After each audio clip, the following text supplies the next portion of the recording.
either mechanic's wire or something, tie it to here and bring it up here to the wiper arm, and make sure your surfaces right here is clean. All right, let's get that done. All right, guys, before we put the intake in, you see we got it nice, got a nice opening right there to put that in there. Now, this is a very nice little thing I like about these bolts. When you tighten up your bolts, you got this sheath right here, this pipe like, and that stops right there at the cylinder head, so you can't go anymore. But if you over tighten it, at that point you will break the bolt, so you want to make sure you don't over tighten these. So I'm going to put these up here.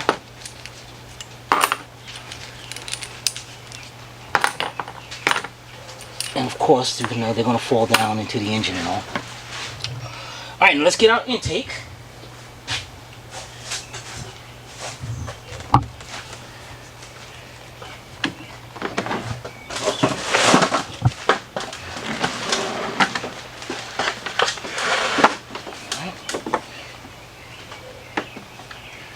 I'll turn it over. And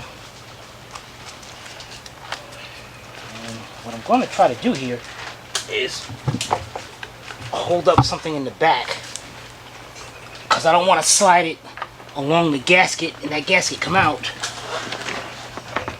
And if you have to